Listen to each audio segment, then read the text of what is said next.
Welcome back to day 209 and 210 of our Bible in a Year reading plan.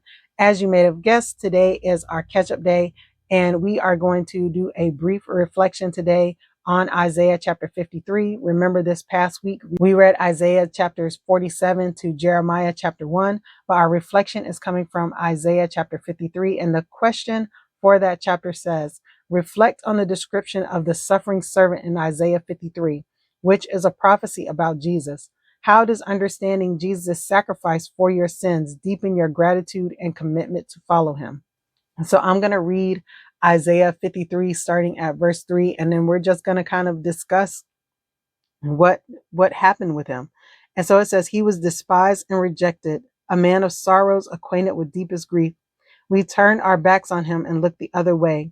He was despised and we did not care.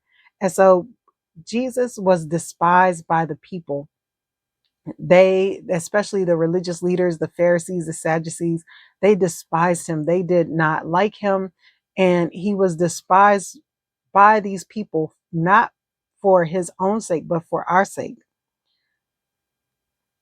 Yet it was our weaknesses he carried. It was our sorrows that weighed him down. So our own weaknesses weighed down Jesus. It was our own sorrows that weighed him down and crushed him. And he carried that for us. And it says, and we thought his troubles were a punishment from God, a punishment for his own sins. But he was pierced for our rebellion, crushed for our sins.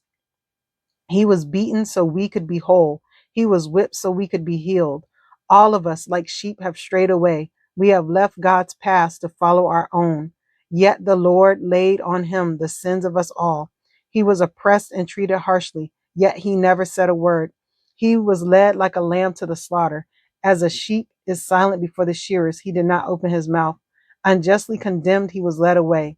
No one cared that he died without descendants, that his life was cut short in midstream, but he was struck down for the rebellion of my people. He had done no wrong and had never deceived anyone, but he was buried like a criminal. He was put in a rich man's grave.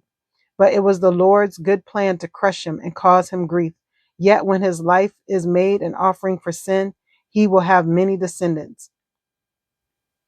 Amen. And so that was chapter 10 or verse 10 that we stopped at.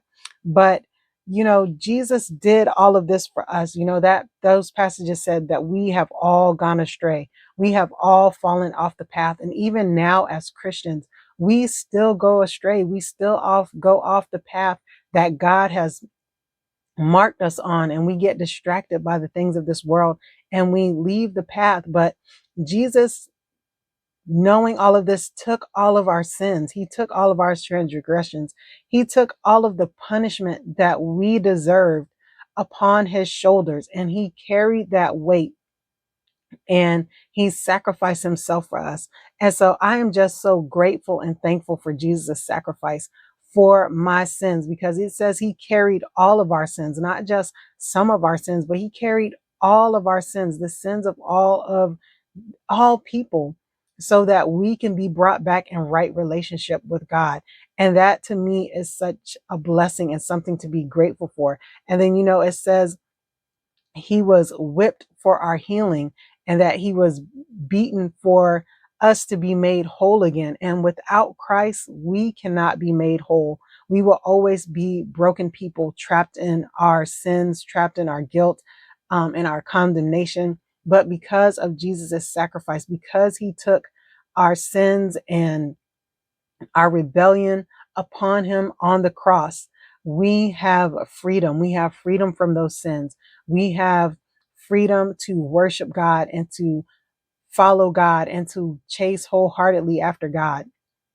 So I am just truly thankful and grateful for everything that Jesus did for us on that cross, because without him, we would truly be lost. Even as we've been reading through Isaiah, and Isaiah has been prophesying, against the people of Judah and Jerusalem about their sins and how they're going to be taken into captivity because of their sins and because of their wickedness. And we are just like the people of Israel and Judah. We are steeped in sin. We are steeped in wickedness, and we deserve to be punished, just like God punished the people of Judah and Israel.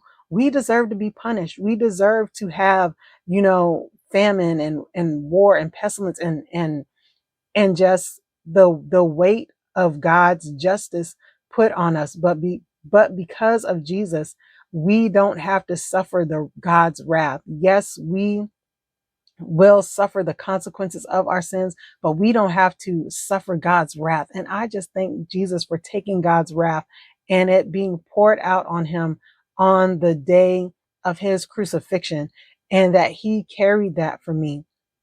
And so I am just really grateful and thankful to Jesus for everything that he did, because he didn't have to stay on that cross. He said he could call his father to send a legion of angels and they would come and rescue him.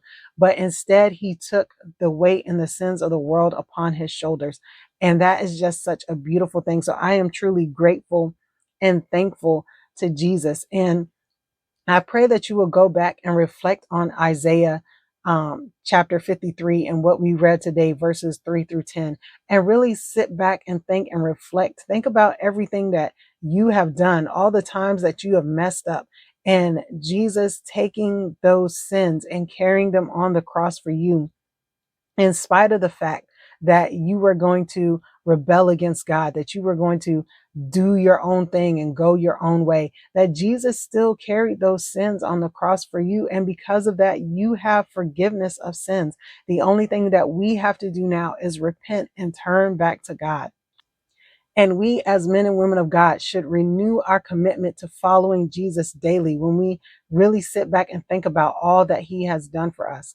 But all right, guys, that is the end of our reflection for day 209 and 210. I hope that you are blessed by this reflection. Let me know in the comment section about what you are grateful for that Jesus has done for you. But all right, I will see you guys in the next video.